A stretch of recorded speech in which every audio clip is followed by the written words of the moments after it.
Assalamualaikum warahmatullahi wabarakatuh. Perkenalkan, nama saya Tasya Ul Ikrimah, Biasa dipanggil Tasya.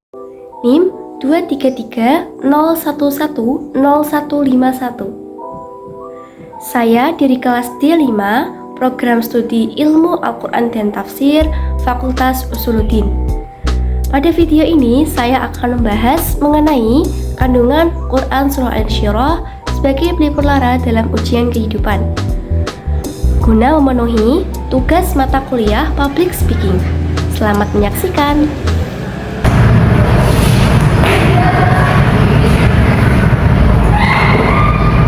Assalamualaikum warahmatullahi wabarakatuh. Hamdan wa syukran lillah, sholatan wa salaman ala rasulillah, amma ba'du. Baik, sebelumnya saya akan membahas mengenai kandungan surah Al-Insyirah sebagai pelipur-lara dalam ujian kehidupan. Teman-teman, hidup di dunia ini tidak pernah lepas dari yang namanya ujian dan cobaan. Kadangkala seseorang merasa sangat berat hatinya hingga tak mampu untuk melangkah lagi. Nah, kemudian Al-Quran ini hadir sebagai pelita untuk menuntun jiwa-jiwa yang lelah menuju jalan yang benar dan benar. Quran Surah Al-Insyirah terdiri dari 8 ayat, diturunkan setelah sholat duha dan termasuk dalam surah Makkiyah.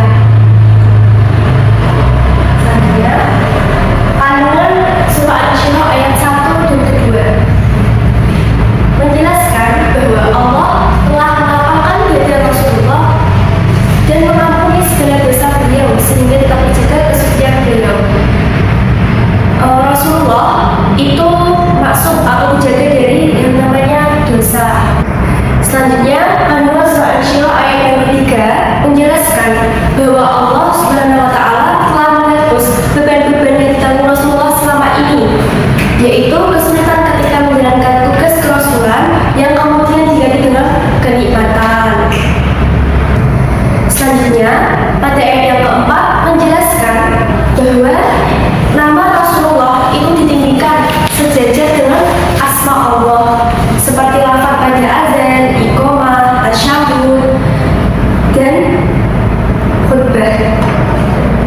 Oke, selanjutnya pada ayat yang kelima dan keenam yang berbunyi fa inna ma'al usri yusra, inna ma'al usri yusra, yang bermakna bahwa setiap kesusahan atau kesulitan yang kita rasakan pasti akan ada kemudahan yang menanti kita. Bahkan ditegaskan oleh Allah sebanyak 2 kali dalam surah Al-Insyirah. Seperti kisah Rasulullah yang mengalami kesulitan baik sebelum maupun sudah diangkat menjadi nabi. Jadi dalam dakwah Rasulullah itu mendapatkan halangan dari kaum Quraisy berupa hinaan, cacian yang kadang terlewat batas atau tidak manusiawi.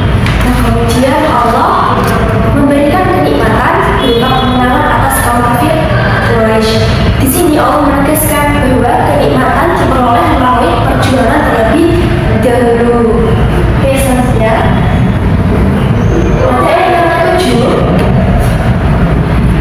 berisi anjuran dari Allah untuk berdoa dengan bersungguh-sungguh dan hanya mengharapkan ridho darinya.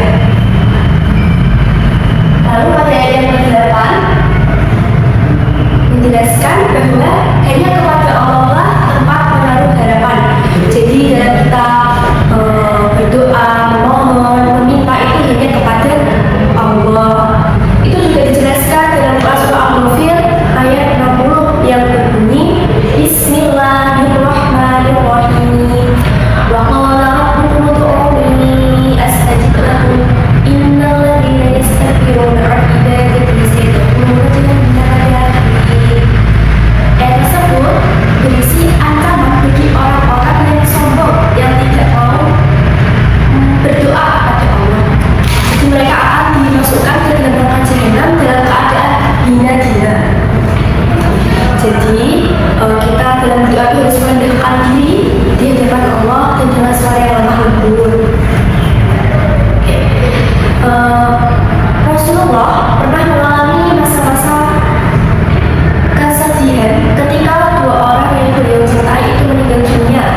manusia dulu.